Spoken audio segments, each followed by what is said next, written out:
Bismillahirrahmanirrahim. Assalamualaikum warahmatullahi wabarakatuh. Alhamdulillahilladzi ahyana ba'dama amatana wa ilaihin nusur. Ashhadu an la ilaha illallah wa ashhadu anna Muhammadar Rasulullah. Subhanaka la ilma lana illa ma 'allamtana innaka antal alimul hakim. La haula wa la quwwata illa billahil aliyyil azim. Qala Allah Ta'ala bil Qur'anil Karim, Bismillahirrahmanirrahim. Inna anzalna Qur'anan Arabiyyan la'allakum ta'qilun. Sadaqallahul azim. Segenap pengurus yang saya muliakan, Bapak Ibu, alim ulama, tokoh masyarakat, cerdik pandai, hadirin hadirat jemaah subuh yang semoga dimuliakan Allah Subhanahu wa taala. Bersyukur kepada Allah dengan ucapan alhamdulillah. Salawat dan salam kepada Nabi Muhammad sallallahu alaihi wasallam. Allahumma salli ala Sayyidina Muhammad wa ala ali Sayyidina Muhammad, dan berkirim salam kepadanya, Assalamu alayka ya Rasulullah. Allah mengatakan dalam Al-Quran, sesungguhnya kami turunkan Al-Quran itu dalam bahasa Arab. La'allakum ta'qilun, supaya kalian mau mempergunakan akal, mempelajarinya, membacanya, mencintainya, mengamalkannya, mengajarkannya kepada orang lain. Bahkan Nabi memberi isyarat, khairun nas, sebaik-baik manusia, man 'allamal Qur'an wa 'allamahu, orang yang mempelajari Al-Qur'an dan mengajarkannya kepada orang lain. Mestinya inilah yang membahagiakan kita ketika kita punya produk, punya anak yang mampu mempelajari Al-Quran dan mengajarkannya kepada orang lain. Tapi hari ini kan orang bangga anaknya lulus STPDN. Itu dipajang fotonya besar-besar tuh di ruang tamu.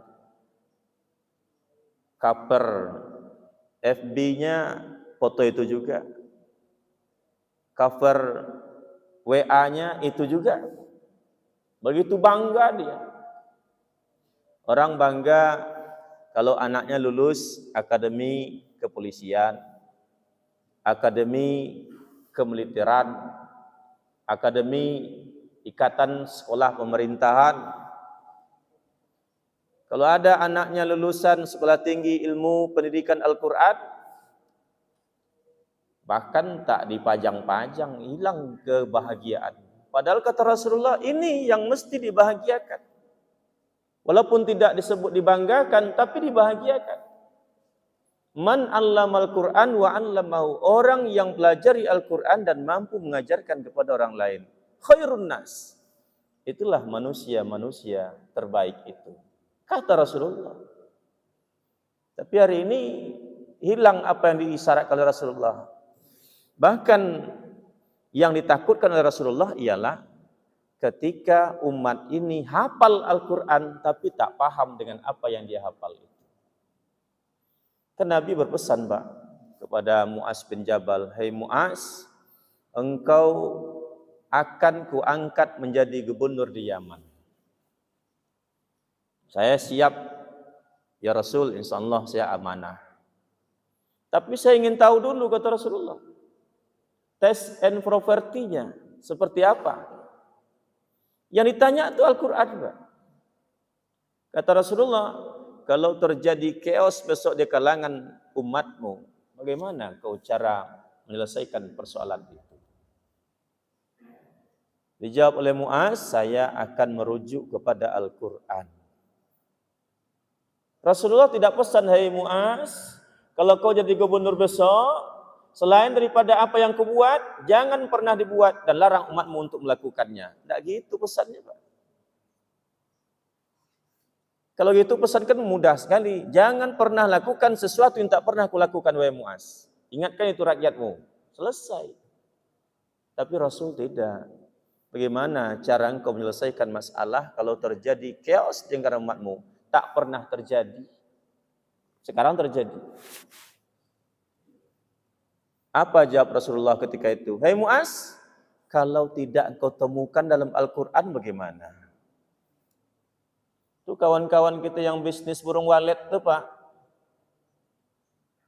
Tidurnya burung walet itu kaki ke atas, kepala ke bawah.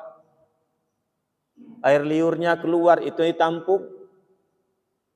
Itu yang kita minum di pagi hari raya Idul Fitri.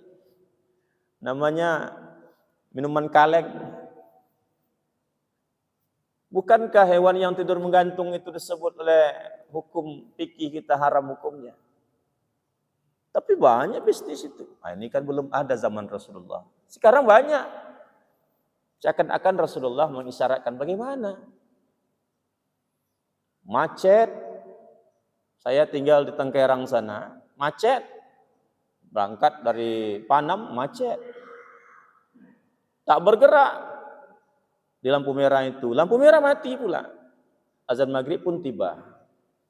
Allahu Akbar, Allahu Akbar. Ini tak terjadi di zaman Nabi. Persoalan baru ini.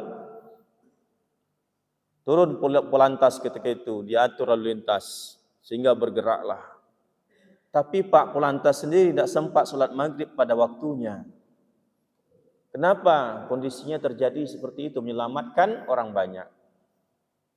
Ini tidak ada zaman Rasulullah. Maka kata Rasulullah, kalau tak ketemu dalam Al-Quran bagaimana Muaz? Kata Muaz, saya akan merujuk kepada sunnahmu. Sunnah Rasulullah kan 3 Pak. 1, ada sunnah Nabi yang dia katakan, tapi kadang Nabi tak sempat melakukan. Ini menimbulkan pendapat berbeda juga di kalangan ulama. Apa contohnya? Puasa Asyura. Nabi sudah bilang, khaliful Yahudi wan Nasara. Besok kita mesti berubah. Berubah itu berbeda dengan Yahudi dan Nasrani. Tahun depan kata Rasul, mesti kita puasa mulai Tasu'a, hari ke-9. Tapi tahun depan Rasulullah sudah tak ada. Di kalangan umat ada yang berpendapat, wah mesti kita lakukan. Nabi kan sudah suruh. Walaupun Nabi tak sempat melakukan, kita lakukan. Nabi sudah suruh. Tapi kalangan yang lain, apa kata dia? Nabi tidak mengerjakan. Sesuatu yang tak kerjakan Nabi, untuk apa kita kerjakan? Berarti Allah tak rela Nabi itu melakukan, maka dipanggil oleh Allah. Kata kawan sebelah. Tapi ini terjadi di kalangan umat. Pendapat-pendapat yang seperti ini, maka Rasul wajar khawatir. Maka oleh Muaz menjawab ketika itu, kalau tak ada dalam sunnahmu ya Rasul, saya akan berijtihad. Ijma' dan qiyas. Jawab Rasul, shaddaqta ya Muaz. Benar pendapatmu itu Muaz. Lakukan yang seperti itu. Karena akan banyak sesuatu yang terjadi di zaman-zaman, di akhir-akhir zaman yang tak pernah ada, tak pernah terjadi di zaman Rasulullah. Tuh ibu-ibu mau melahirkan, dibawa ke klinik, tak juga keluar anaknya. Dan minum ini, makan ini, tak juga keluar anaknya. Dibawa ke rumah sakit, sampai di rumah sakit langsung ditangani oleh dokter, ambil tindakan operasi. Begitu perut ibu sudah dibelah, masuklah waktu maghrib, terdengar azan di masjid. Allahu Akbar, Allahu Akbar. Ini perut sudah dibelah ini. Wah, kata Pak dokter, yuk sholat jemaah dulu yuk, kita tinggal dia pasiennya, kata dia. Kan kacau Pak. Ini tak ada zaman Nabi yang seperti ini. Perut sudah dibelah, azan maghrib masuk. Maka ini persoalan baru. Kayak apa yang saya muliakan, itu yang dikhawatirkan oleh Nabi, umat hafal Al-Quran, tapi tak paham isyarat-isyarat yang ada dalam Al-Quran itu. Rupanya terbukti. Terbukti. Terjadilah di zaman Rasulullah hal yang dikhawatirkan oleh Rasul itu. Ada orang yang hafal Al-Quran, ibadahnya rajin, saking rajinnya, maaf Pak Bu yang semuliakan, sampai hitam keningnya ini, sampai kurus badannya, sampai cekung matanya. Kenapa matanya cekung? Malam tidak tidur, bertahajud kepada Allah. Kenapa badannya kurus? Puasa sunat tak pernah tinggal. Siapa namanya? Zulhuwaisirah. Ini sahabat Nabi. Ketika Nabi bagi-bagi harta ghanimah, orang muhajirin Nabi kasih sedikit, orang Ansor dikasih lebih banyak. Kenapa dikasih lebih banyak? Karena orang Ansor ini mu'allaf, orang yang baru saja masuk Islam. Muhajirin tidak diragukan keimanannya. Jangankan hartanya, anak istrinya pun dia tinggalkan kalau dia tak beriman, demi menyelamatkan iman yang ada di hatinya. Dia tinggal di Mekah, pindah ke Madinah. Sampai di Madinah, punya apa? Tidak punya apa-apa. Padahal dia Mekah, dia orang yang paling kaya ketika itu. Namanya Abdurrahman bin Auf. Sampai di Madinah, tidak punya apa-apa. Oleh orang Ansor, wahai saudaraku Abdurrahman bin Auf, saya punya rumah besar, silakan kau ambil sebelah. Kita sekat ini, kau ambil sebelah, untuk saya sebelah. Saya punya istri 2, kata orang Ansor, silakan kau pilih satu mana yang mau. Tapi dicerai dulu, tidak langsung diambil Pak. Tapi Abdurrahman bin Auf tidak mau yang seperti ini. Apa kata beliau? Saya tidak butuh rumahmu.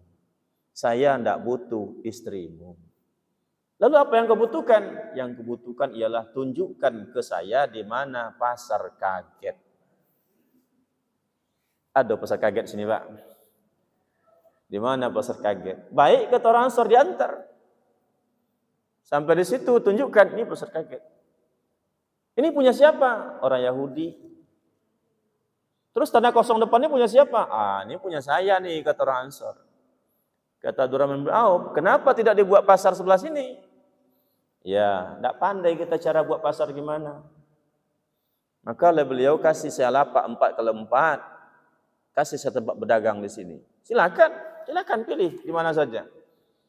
Berdaganglah Abdurrahman bin Auf di situ, gaya Rasulullah.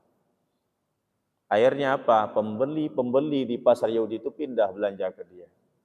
Lambat laun pasar Yahudi tumbang, pasar Islam bangkit. Apa caranya Pak Bu yang sebenarnya? Cara Rasulullah.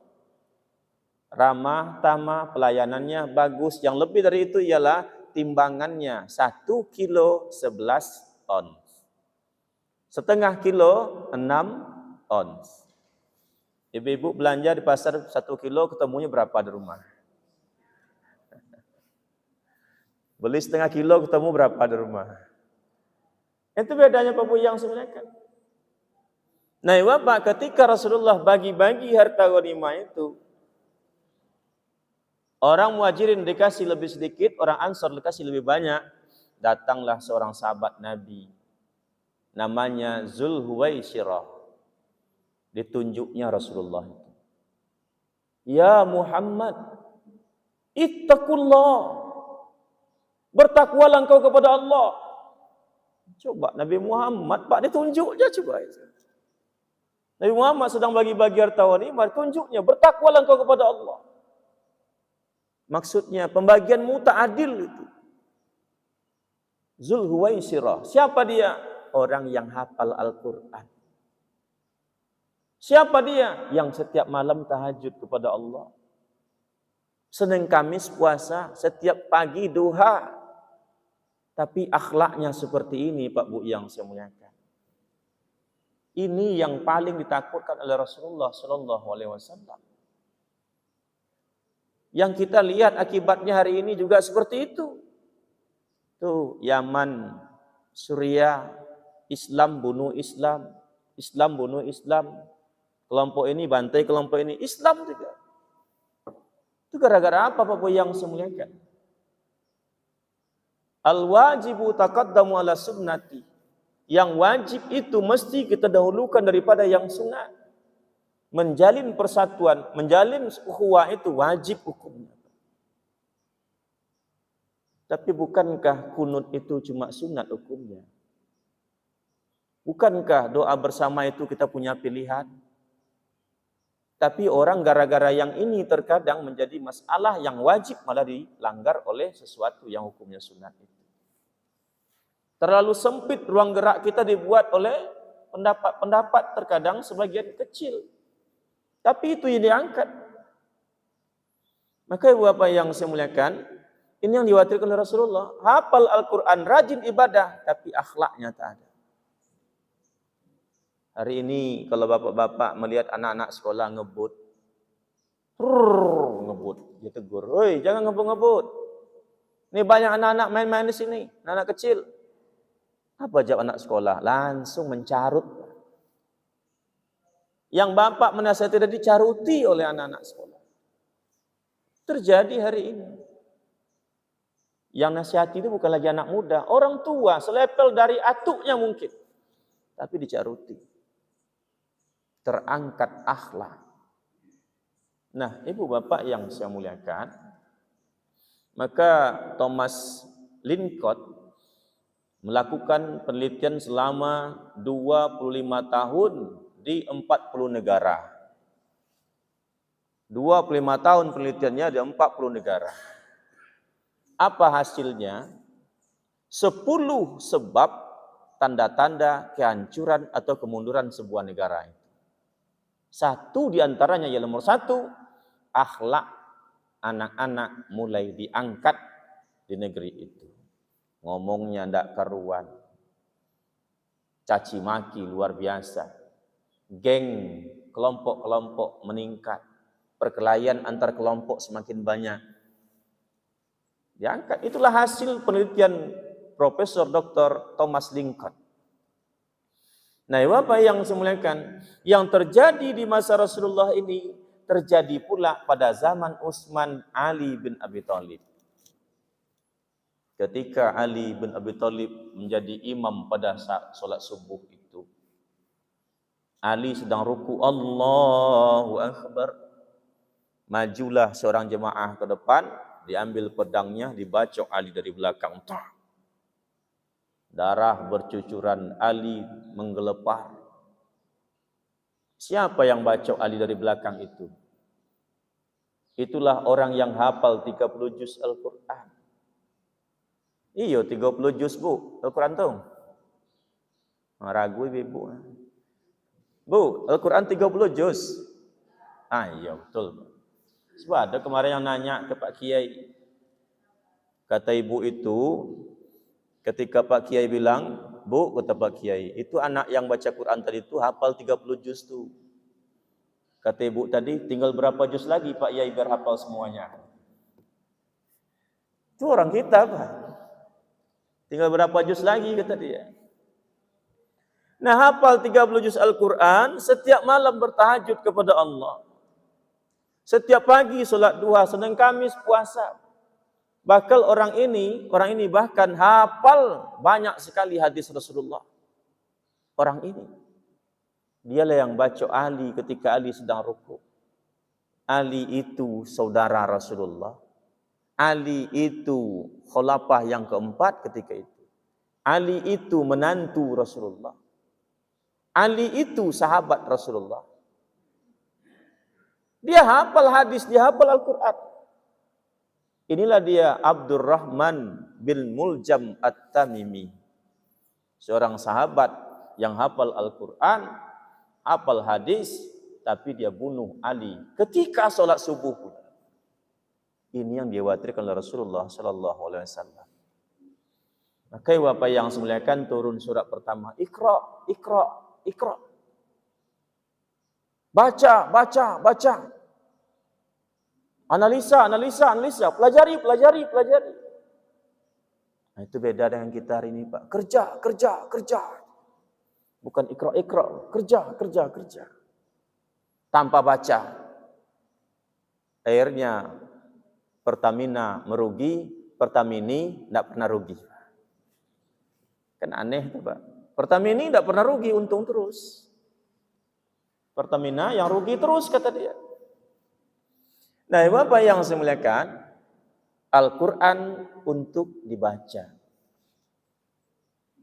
Iqra'ul Quran sayati fi yaumil qiyamati syafi'an li ashabi. Ketika syafaat itu belum ada atau tak ada ketika itu, Allah tak berikan pertolongan, Nabi tak berikan syafaat ketika itu. Anak dan harta tak mendatangkan bantuan. Wattaqu ittaqu yauman la tajzi nafsun an nafsin syai'a. Ingatlah kata Allah, takutlah pada suatu hari tak ada satupun orang bisa menolong orang lain. La yuqbalu minha syafa'atun. Tak ada syafaat ketika itu. La yu'khazu minha adlun. Tak ada bantuan ketika itu. Walahum yunsarun. Tak ada pertolongan apa-apa ketika itu. Nasib nafsi sendiri-sendiri. Maka yang datang ketika itu ialah syafaat dari Al-Quran. Bagi siapa? Bagi siapa yang membaca Al-Quran itu. Maka Pak Bu yang semuliakan, dibaca. Tidak boleh berhenti membaca Al-Quran. Sekurang-kurangnya membaca Al-Quran ketika kita sholat 5 waktu. Jadi kalau panjang bacaan imam ketika sholat 5 waktu, jangan pula mengeluh. Tapi jangan pula terlalu panjang. Kenapa? Itu yang dipesan oleh Rasulullah. Muaz, apakah engkau ingin membuat fitnah dalam beribadah itu? Muaz jadi imam sholat isya, senakal-nakalnya jemaah masjid Darul Aman ini, paling-paling cuma menggerutu dia ketika panjang ayat baca imam itu. Panjang betul kata dia. Paling-paling menggerutu. Tapi di zaman Rasulullah, ketika Muaz jadi imam, baru rakaat pertama, jemaah sudah banyak yang pulang. Baru rakaat pertama, jemaah pulang. Assalamualaikum warahmatullahi. Assalamualaikum warahmatullahi. Tengok ke belakang. Zong, Pak. Tak berapa orang lagi tinggal situ. Sampai kabar kepada Rasulullah, Rasulullah panggil Muaz. Hei Muaz, betulkah kejadian malam tadi? Jemaah banyak yang pulang ketika kau sholat. Iya ya Rasulullah, memang kurang ajar jemaah. Awak imam pulang dia kata. Ditanya oleh Rasulullah, memangnya surat apa yang kau baca wahai Muaz? Biasa aja Rasulullah, surat apa? Al-Baqarah ya Rasulullah. Berapa ayat? Sampai selesai ya Rasulullah. Oh, kata Rasulullah. Ringankan kata Rasul. Boleh jadi ada jemaah itu yang sakit. Boleh jadi jemaah itu ada yang punya bayi. Boleh jadi jemaah itu ada yang janji setelah sholat harus segera bertemu. Ringankan. Itulah Rasulullah Pak Bu. Tengoknya jemaah itu deteksi. Sufu fakum. Tengok satu-satu jemaah itu. Ini sakit pinggang kayak satu nih Rasulullah. Ya ini asam urat nampak ini. Ya ini asam lambung nih gitu. Berarti ayatnya At-tin saja baca. Wat-tini waz-zaitun, itu saja dibaca. Surah Isra. Cuma Bapak yang semuliakan, Nabi itu solat maghribnya iramanya lain. Dia baca irama jiharka. Jemaah tenang, enak bacaannya. Nanti solat Isya Nabi jadi imam lagi, iramanya nahwan. Enak jemaah. Nanti subuh irama Nabi sobah. Enak jemaah mendayu-dayu suara Rasulullah jadi imam subuh itu. Tenang jemaah. Itu hanya bisa dilakukan oleh Rasulullah. Nah, ibu bapak yang saya muliakan, bahaya orang yang jauh-jauh dari Al-Quran atau tak paham dengan Al-Quran ialah satu, akhlaknya semakin buruk. Akhlak ini di atas ilmu. Akhlak ini di atas ibadah. Makanya apa kurangnya iblis kepada Allah? Tidak sejengkal pun bumi ini yang tidak dipergunakan oleh iblis untuk bersujud kepada Allah. Al-Quran ini tahu semuanya oleh iblis. Kapan Rasulullah lahir, berapa jarak bumi dengan bulan, iblis tahu semua. Ilmunya melebihi ilmu kita. Ibadahnya jauh melebihi kita. Apa kurangnya iblis? Iblis tak berakhlak kepada Allah Subhanahu wa ta'ala. Fakhruj minka fa innaka rajim. Kata Allah, keluar kau dari surga sekarang juga. Kau terkutuk. Kenapa? Tidak ada akhlak kepada Allah. Apa akhlaknya Pak Bu yang saya muliakan? Allah suruh fa iza sawaituhu wa nafahtu fihi mir ruhi faqa'u lahu sin. Kalian harus hormat kepada Adam. Kata iblis, ngapain hormat ya Allah? Ana khairam minhu, saya akan lebih mulia dari dia. Merasa. Ini akhlak tercela ini. Merasa lebih mulia dari orang lain. Khalaqtani min nar, saya diciptakan dari api, wa khalaqtu min tin, dia diciptakan dari tanah. Ngapain saya hormat? Kata Allah, hai iblis, kau hormat kepada Adam bukan karena Adam lebih mulia. Itu Pak. Bukan karena Adam lebih mulia, tapi karena sujud kepada Adam itu perintahku. Maka Bapak yang saya muliakan, itu Nabi Nuh tak tahu dia kapan banjir akan tiba. Bahkan tak ada sungai di situ. Lautan jauh sekali. Tapi Nabi Nuh disuruh oleh Allah buat sampan. Langsung dia buat. Bahkan Nabi Ibrahim tak sanggup nyembelih anaknya Ismail itu. Anak satu-satunya. Tapi karena Allah yang perintah, dia lakukan. Dan masih banyak lagi Pak Bu yang sebenarnya yang perintah Allah sesungguhnya tak diterima oleh akal sehat. Tapi ini perintah Allah, dilakukan. Maka Bapak yang semuliakan, akhlak yang tak ada kepada Allah. Suruh keluar. Akhirnya iblis pingin lagi masuk surga. Ternyata di surga itu enak. Bertemulah iblis dengan Nabi Nuh. Ditanya oleh Nabi Nuh, hei, ngapain kau ikut dengan kapalku ini? Kata Nabi Nuh. Saya kan pengikutmu. Enggak, kata Nabi Nuh. Kau bukan pengikutku. Saya tak pernah lihat kau di mana-mana. Akhirnya ngaku dia, saya ini iblis. Ngapain ke sini? Rupanya iblis pingin masuk lagi ke surga. Diusir Nabi Nuh, keluar Pak. Apa kata iblis?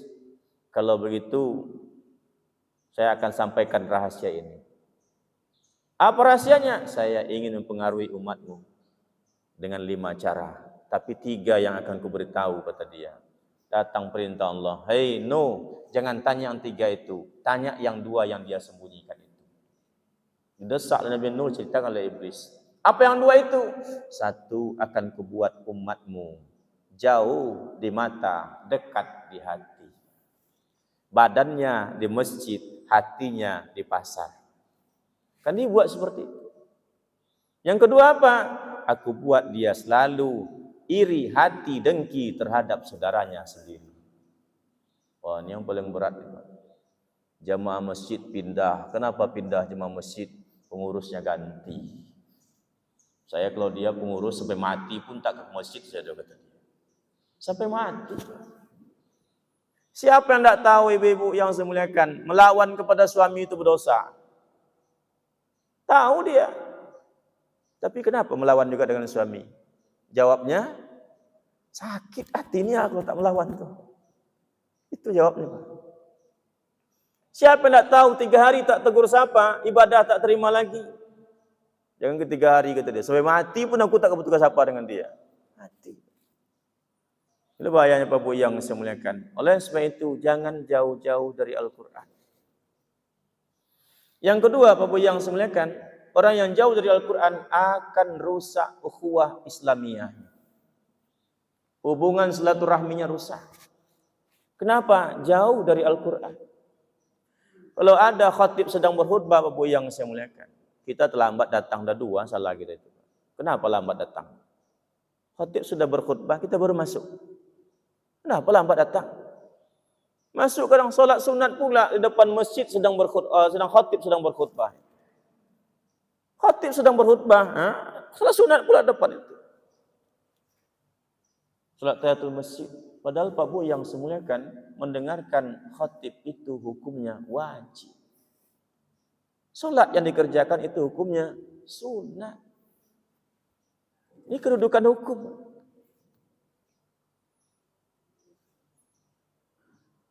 Bapak sedang solat sunat, ibu sedang solat sunat. Baru 1 rakaat salat sunatnya. Muazzin iqamah. Allahu Akbar, Allahu Akbar. Kita baru 1 rakaat.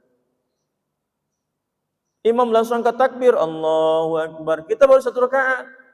Al-wajibu taqaddamu ala sunnati. Yang wajib mesti didulukan di depan sunat. Batalkan salat sunat. Batalkan. Innama ju'ilal imamu liyutamma bihi fala tahtalifu alaihi. Sesungguhnya imam itu kita pilih, kata Rasul, untuk diikuti. Fala tahtalifu alaihi. Jangan kalian berbeda dengan imam itu. Iza kabbara fakabbaru. Kalau imam angkat takbir, jemaah mesti angkat takbir pula. Jemaah mesti angkat takbir pula. Iza ruka faruka'u. Kalau imam itu ruku, jemaah mesti ruku pula. Walaupun Al-Fatihahnya belum selesai. Kan kita sedang baca Al-Fatihah. Waladhdallin. Amin. Kita baca Fatihah. Imam rupanya baca ayat yang paling pendek. Bismillahirrahmanirrahim. Nun. 1 ayat dibacanya. Allahu Akbar, kata imam. Al-Fatihah kita belum selesai. Iza ruka'a faruka'u. Kalau imam ruku, kita mesti ruku pula. Iza sajjada fasajjadu. Kalau imam sujud, kita mesti sujud pula. Tak boleh berbeda dengan imam. Bahkan kata Rasulullah, iza qa'idan faq'aduhu jami'a. Kalau imam duduk di depan itu, jemaah mesti duduk pula semua di belakang. Tak boleh ada yang berdiri. Rakaat pertama aman. Salat maghrib nih Pak. Rakaat kedua aman. Pas mau berdiri rakaat ketiga, rupanya asam urat Pak Imam kambuh. Siap tahiyat awal tuh, Allah, tak naik skop breaker itu Pak. Kena. Subhanallah, kata jemaah di belakang. Ulang lagi, Allah, tak naik juga. Subhanallah, kata jemaah di belakang. Diulang lagi, Allah, tak naik juga. Faq'aduhu jami'a. Semua jemaah di belakang mesti duduk pula ketika itu. Begitu, tak boleh berbeda dengan imam.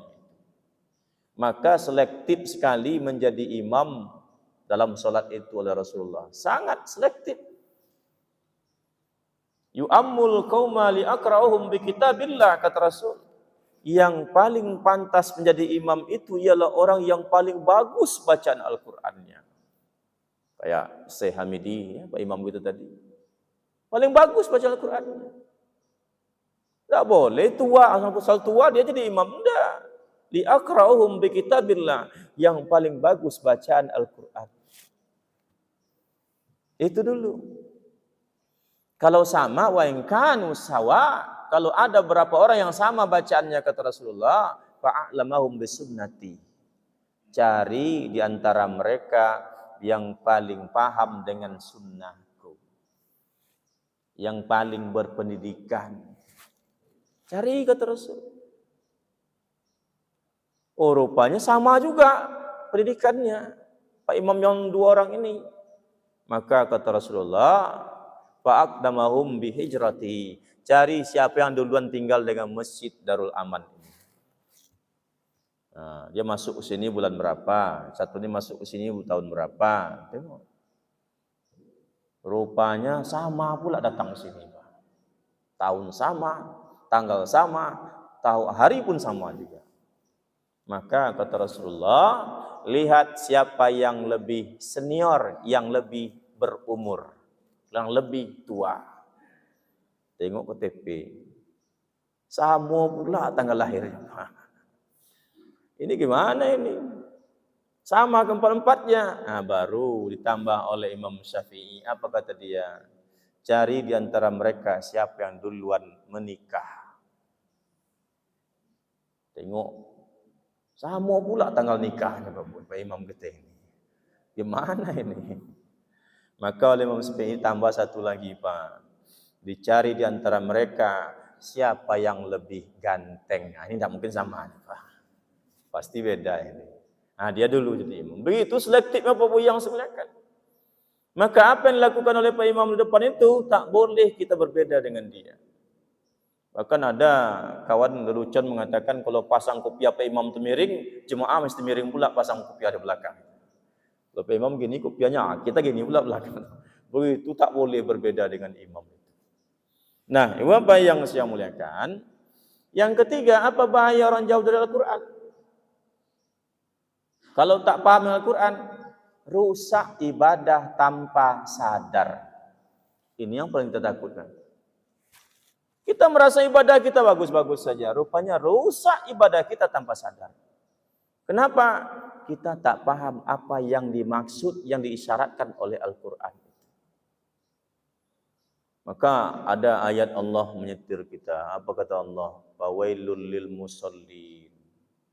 Ini celaka nih orang-orang solat. Siap kita makan kenyang, dijamu oleh pengurus masjid, siap makan, ngomong dia. Bapak dah makan semua, sudah. Apa aja yang bapak makan tadi? Semuanya. Yang ini dimakan juga? Iya. Waduh, kata Pak tuan rumah. Bahaya nih Pak. Ini makanan yang satu nih tadi terkena racun tikus. Risau kita semua. Maka siap kita sholat. 5 waktu kita kerjakan. Jumat kita tepat waktu.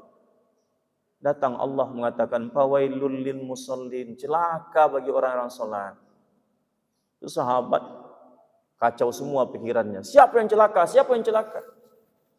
Allazina hum an sholatihim sahun. Orang yang sholatnya lalai.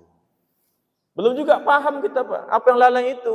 Diterangkan oleh Ibnu Katsir dalam tafsirnya. Yang lalai itu 3. 1, orang yang menunda-nunda waktu sholat tanpa asbab yang dibolehkan. Lalai. Lalai.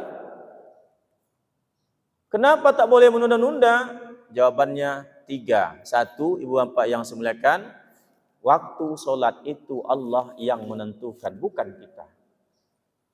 Inna sholata kanat alal mu'minina kitaban mawquta. Sesungguhnya waktu sholat itu Allah telah tentukan untuk orang-orang yang beriman.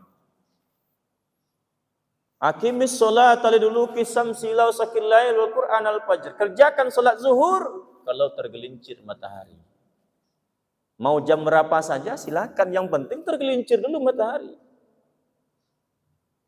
Kerjakan sholat maghrib, sudah terbenam matahari. Mau jam berapa saja silakan. Kerjakan sholat subuh kalau sudah muncul fajar siddiq. Mau jam berapa saja fajar. Maka dulu disebut sholat subuh itu dengan sholat fajar. Karena syaratnya muncul fajar. Nah, itu apa yang saya muliakan? Ini kenapa waktu sholat tidak boleh ditunda? Kalau bertemu 2 hal, 1, rapat di kantor. Yang kedua, masuk waktu sholat, rapat kita menentukan waktunya. Waktu sholat Allah yang menentukan waktunya.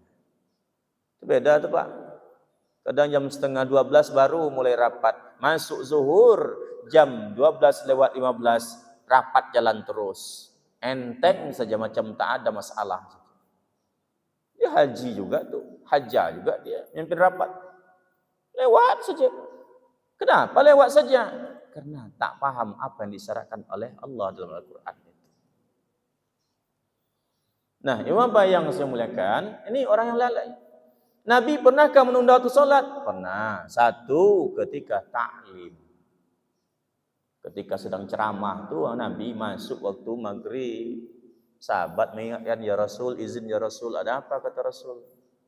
Waktu maghrib sudah masuk. Jawab Rasul, kita sedang ta'lim. Kita tunda agak sebentar. Ta'lim. Kedua, ketika itu Abu Hurairah yang ngomong waktu sholat zuhur. Ya Rasul, waktu zuhur sudah masuk, azan kita ya Rasul. Biasakan Rasul yang ngomong. Ya Bilal, arina ya Bilal bis sholat. Tenangkan kita, rilekkan kita dengan sholat ya Bilal. Suruh azan. Sekarang Bilal yang ngomong, ya Rasul, azan lagi ya Rasul. Kata Rasul, janganlah dulu Bilal. Masih sangat panas. Zuhur, masjid tak ada atapnya, tak ada lotengnya. Tak berlaku ini untuk masjid Darul Amal. Tak berlaku. Kenapa? Kita sejuk terus, tidak ada panas. Tunda agak sebentar Bilal. Nah, apa yang saya muliakan? Ini Pak. Allah yang menentukan waktu sholat itu. Yang kedua, sahabat nanya kepada Rasul, ma abdul a'mal ya Rasul, apa amal yang paling abdul ya Rasul? Kata Rasul, as-salatu fi awwali waqtiha, salat yang dikerjakan di awal waktu. Summa ya Rasul, lalu apa lagi ya Rasul? Kata Rasul, birrul walidain, berbakti kepada kedua orang tua. Summa ya Rasul, lalu apa lagi ya Rasul? Kata Rasul, yang ketiga, al-jihadu fi sabilillah, berjihad di jalan Allah. Ini satu Pak, yang disebut orang yang lalai itu. Yang kedua, yaitu orang yang tidak serius dengan solatnya. Itu kata Ibnu Katsir. Tidak serius solatnya itu. Baik itu pelaksanaannya ataupun perhatiannya terhadap solat. Doa satu-satunya yang dibaca oleh Rasul tak pernah dibaca ke tempat lain, hanya dibaca setiap pergi ke masjid. Begitu seriusnya Nabi mengenai masalah solat. Apa itu? Allahumma ja'al fi qalbi nuran, wa fi basari nuran, wa sam'i nuran, wa yamni nuran, wa yasari nuran, wa amami nuran, wa khalfi nuran, wa fawqi nuran, wa tahti nuran. Allahumma ja'alni nuran. Itu hanya dibaca oleh Rasulullah setiap pergi ke masjid. Tak pernah dibaca pergi ke tempat lain. Begitu seriusnya Nabi masalah solat. Allah juga ingatkan Bapak dalam Quran. Khuzu zinatakum inda kulli masjid. Setiap pergi ke masjid itu kata Allah, khuzu zinatakum, pakai pakaianmu yang bagus. Karena ke masjid itu bukan hanya sekedar datang ke masjid, bukan hanya sekedar solat, tapi kita berdialog dengan Allah Subhanahu wa taala. Solatlah kita Allahu Akbar. Kita baca Alhamdulillahi Rabbil Alamin. Dijawab oleh Allah langsung. Hamidani abdi, kata Allah. Kau sedang memujiku ya, kata Allah. Ar-Rahmanir Rahim. Dijawab oleh Allah. Asna alayya abdi. 2 kali kau memujiku, kata Allah. Maliki yaumiddin. Allah jawab, majidani abdi. Kau sedang menyanjungku, kata Allah. Dialog Pak.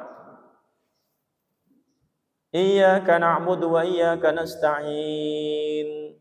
Kepada Engkau kami menyembah, kepada Engkau kami minta tolong. Dijawab oleh Allah. Apa kata Allah? Baini wa baina abdi. Antaraku dan antara kita berdua saja.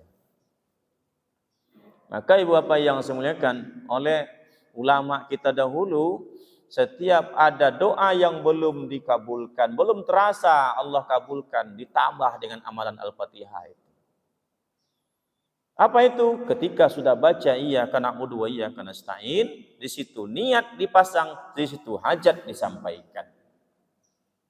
Baru lanjutkan ihdinas syiratal mustaqim, syiratal ladzina an'amta 'alaihim ghairil maghdubi 'alaihim waladdallin. Anak kita sudah didik baik-baik, disekolahkan di sekolah yang bagus, tapi perangainya semakin tidak bagus. Suami sudah ibu berikan perhatian penuh, tapi suami sering mengkhianati perhatian ibu. Apa upaya sudah lakukan? Akhirnya apa? Setiap selesai sholat 5 waktu, ibu bacakanlah Al-Fatihah untuknya. Sampai di kalimat iyyaka na'budu wa iyyaka nasta'in, di situ niat dipasang, di situ hajat disampaikan. Ya Allah, jadikanlah padilah Al-Fatihah ini untuk menjadikan hati suamiku penyayang, perhatian ya Allah, melindungi kami sekeluarga ya Allah. Lanjut, ihdinas syiratal mustaqim, syiratal ladzina an'amta 'alaihim ghairil maghdubi 'alaihim waladdallin. Itu dulu Pak Bu, sebab kenapa setiap selesai solat imam berdoa, Rabbana atina fid dunya hasanah wa fil akhirati hasanah wa qina azabannar. Walhamdulillahi rabbil alamin. Al-Fatihahnya setelah itu. Kiramil Fatihah, kata imam. Untuk apa Bapak yang semuliakan? Banyak hajat dan niat kita yang belum terwakilkan oleh doa Pak Imam tadi. Sampaikan ketika Al-Fatihah. Baca iyyaka na'budu wa iyyaka nasta'in. Ya Allah, jadikan Fadilal Fatihah ini agar suamiku penyayang kepada kami, ya Allah. Suka memberikan duit merah, ya Allah. Ihdinas siratal mustaqim, siratal ladzina an'amta 'alaihim ghairil maghdubi 'alaihim waladdallin. Amin ya Allah, amin ya Rahman, amin ya Rahim. Tsumma amin da'wahum fiha subhanakallahumma wa ta'atuhum fiha salam. Wa akhiru da'wahum alhamdulillahi rabbil alamin. Dulu, Pak, dulu. Sekarang Al-Fatihahnya di depan. Sebelum berdoa, Al-Fatihah dulu. Nah, Ibu apa yang saya muliakan? Orang yang tak serius dengan solatnya. Dia tahu Al-Fatihahnya tidak benar, tapi dia tidak berusaha untuk tahsin Al-Fatihah itu. Lah 72 umur Pak Bu yang saya muliakan. Dia tahu Al-Fatihahnya tidak benar, tapi tak mau untuk memperbaiki Al-Fatihah itu. Kalau Nabi mengatakan, la sholata liman lam yaqra' bi Fatihatil Kitab. Dia tahu sholat itu tak sempurna. Bahkan ada yang menerjemahkan tidak sah kalau tak baca Al-Fatihah itu dengan benar. Nah, itu apa yang saya muliakan? Serius sekali. Masuk masjid kata Rasul tak boleh masuk langsung. Masuk masjid sampai di masjid tak boleh duduk langsung kata Rasul. La yajlis, jangan duduk dulu. Hatta yusalli raka'atain, sebelum kau solat 2 rakaat kata Rasul. Begitu seriusnya Pak Bu masalah solat ini. Yang ketiga Bapak yang saya muliakan, siapa orang yang lalai dengan solat itu? Kata Ibnu Katsir ialah orang yang tak khusyuk dalam solatnya. Nah, apa itu khusyuk? Kosong pikiran dan perasaannya dari yang lain kecuali pikiran dan perasaan solat. Itu yang khusyuk. Bahkan Nabi mengatakan dalam kitab Muraqil Ubudiyah, katakan, apa itu? La solata hatta li huduril qalbi. Tak sempurna solat. Oleh Imam An-Nawawi Al-Bantani menerjemahkan, tidak sah solat kalau hatinya tidak hadir dalam solat itu. Tidak dicatatkan solat untuknya kecuali beberapa saat hatinya yang hadir dalam solat. Bukan 1/10, 1/5, 1/20, tapi berapa lama hatinya itu hadir dalam solat. Begitu pentingnya Ibu Bapak yang saya muliakan. Serius dan khusyuk. Tapi kan sulit nih Ustaz. Memang sulit Ibu Bapak. Kenapa? Isinya masih bercampur. Isinya masih bercampur. Apa campurnya? Hubbud dunya. Cinta terhadap dunia ini. Masih terbayang program apa yang harus dikerjakan setelah sholat. Karena kita cinta dengan dunia. Masih terbayang apa kata dia yang ditinggal tadi sudah beres apa belum? Karena cintanya kita dulu. Maka ya Bapak, itu perlu namanya takhalli. At-tahliyatu taqaddamu ala tahliyati. Membersihkan itu lebih didahulukan daripada mengisi kembali.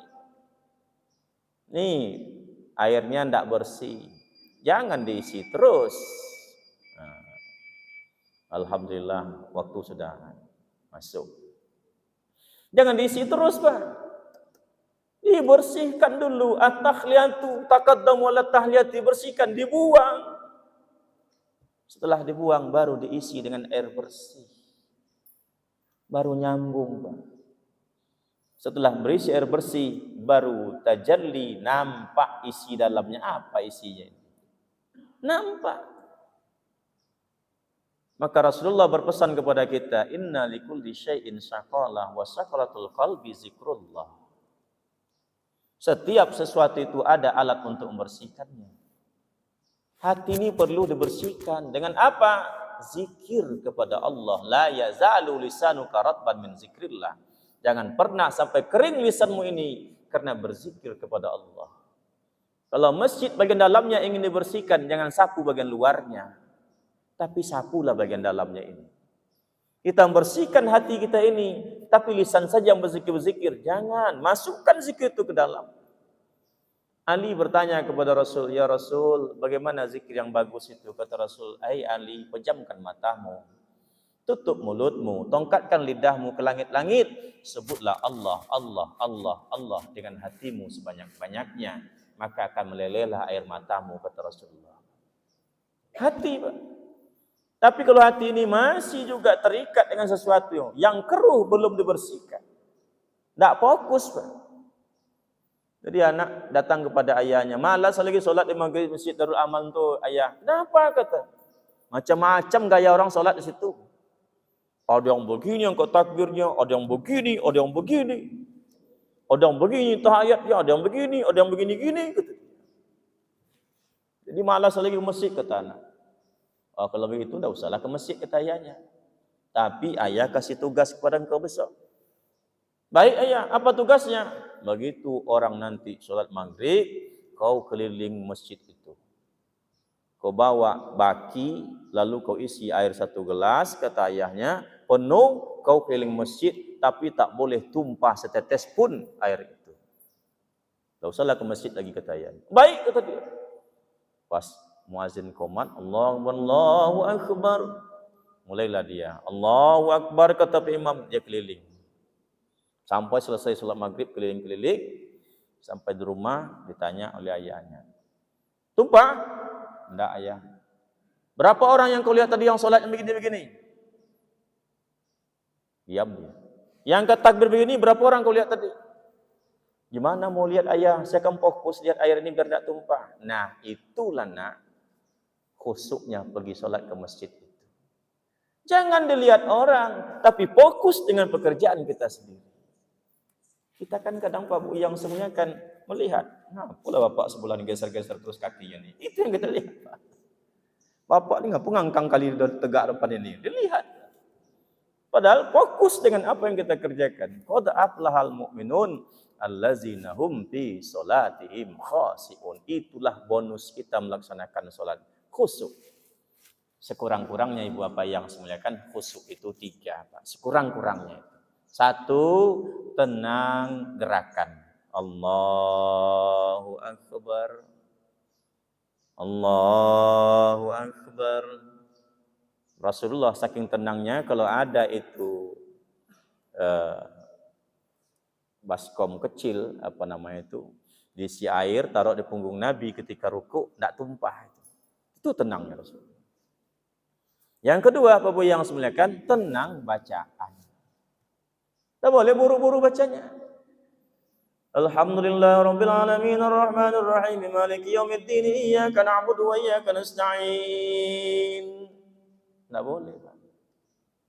Nabi tak pernah buat yang seperti itu. Di samping memang berdialog dengan Allah, baca Al-Fatihah itu Nabi tak pernah buat bersambung-sambung. Cuma kadang kita dihukum oleh keadaan biar jemaah tetap penuh, jemaah biar tetap ramai.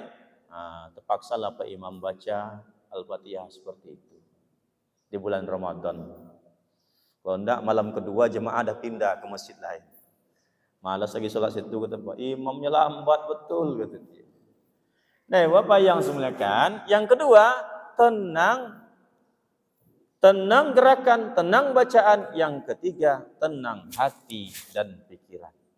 Walaupun tak menyatu ini, tak terikat hati kita ini dengan apa yang kita kerjakan, tapi janganlah tergesa-gesa hati dan pikiran kita dengan pekerjaan dunia yang kita kerjakan ini.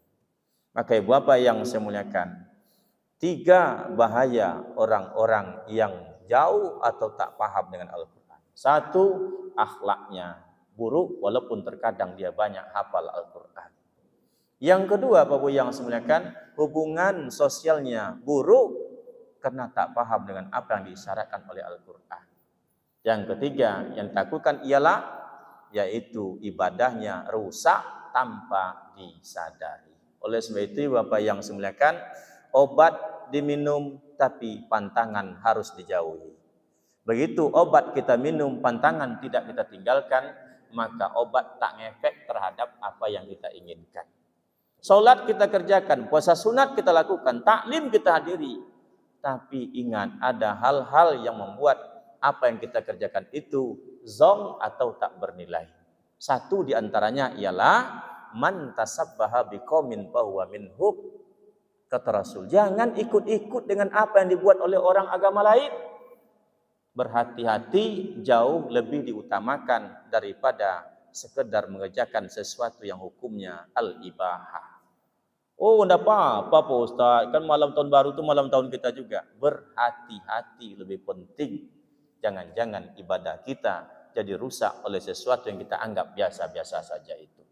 Ini saja Pak Bu kajian kita pada subuh hari ini. Semoga ada manfaatnya untuk kita semua. Dan sebelum ditutup, mungkin ada yang ingin dipertanyakan. Kalau tidak, alhamdulillah. Subhanaka Allahumma wa bihamdika asyhadu an la ilaha illa anta astaghfiruka wa atubu ilaik. Walhamdulillahi rabbil alamin. Billahi taufik wal hidayah. Wassalamualaikum warahmatullahi wabarakatuh.